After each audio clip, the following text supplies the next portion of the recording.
छोड़ी ऐसन के गो शहरी मेहरारू बड़ी मछू चाचा शहर के लड़की हिया तन हमले चलतन एकदम भोजपुरिया माटी में ठाकुर जी के ठट रहे मैंने है लड़का कहलस कि शहर में तो बहुत दिन रहल बारू तनी हमारा देहातों के मजा लेके देख लो चलो हमारा संगे तार के देहात में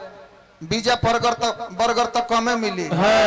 लाद ता ठंडावे खातिर खीरा खरबूजा ओले ना तो टमाटर तहरा के दीवा दे जैसे लाद काट के खइया लदवे ठंडा जाए अब बैगन के कलौजी तरवा। ओए देहाती गवार मुझे देहात में ले जाने की बात करता है। बाप रे बाप हम इस शहर में रहते हैं जानते हैं यहाँ क्या खाने के मिलता है बड़ा बड़ा मलाई बर्फ कुल्फी और रोल गोल जोन चापतन तर देहात में का रखल बा what rubbish people talking this is a body the चप्पल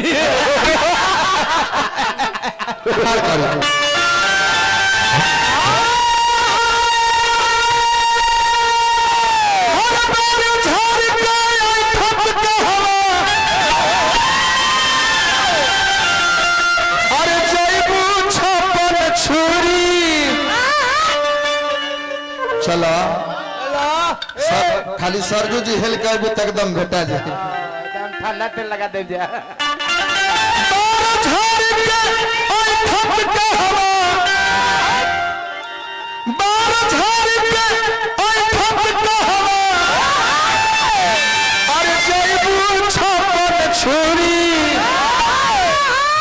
अरे चलो हो गोरी जा बोल जाला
खाती भजपुरिया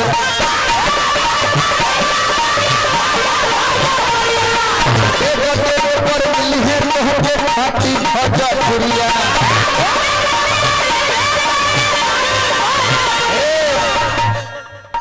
कान्हा पल्लवर देह में धूर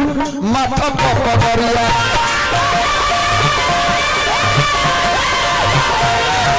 देह में धूरी कान्हा पल्लवर हवा पर पगरिया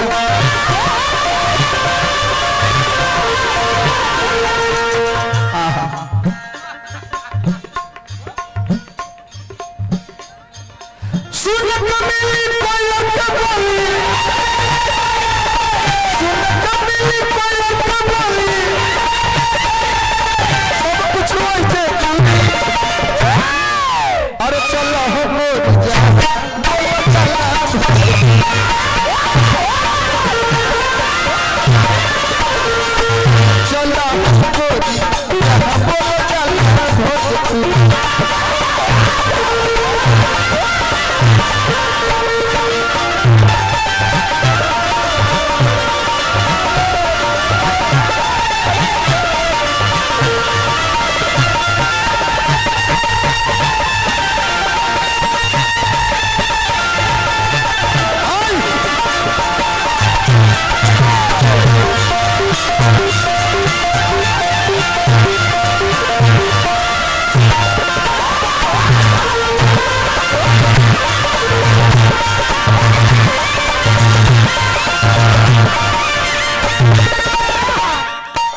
हम ले लेते अब बाकी बात दिखाई कहाँ से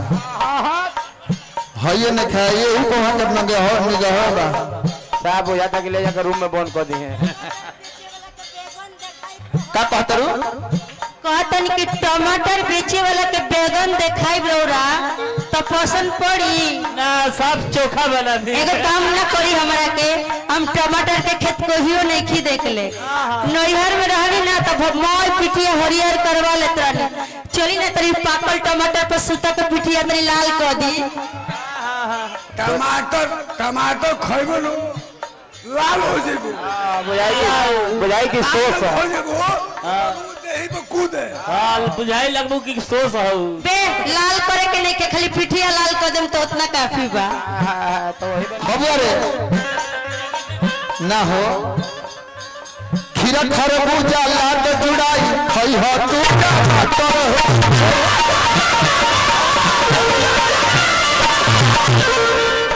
खीरा खरबूजा लाट जुड़ाई खई हो तू खरबूजा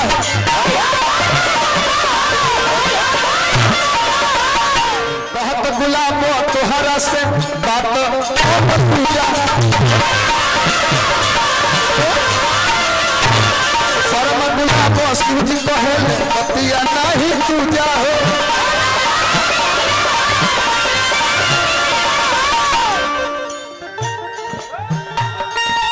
खइबू टमाटर खिलक बारी खइबू टमाटर खिलक बारी हो जाइबू कस्तूरी चलो हो गोरी जाहा बोल डाला हो जपूरी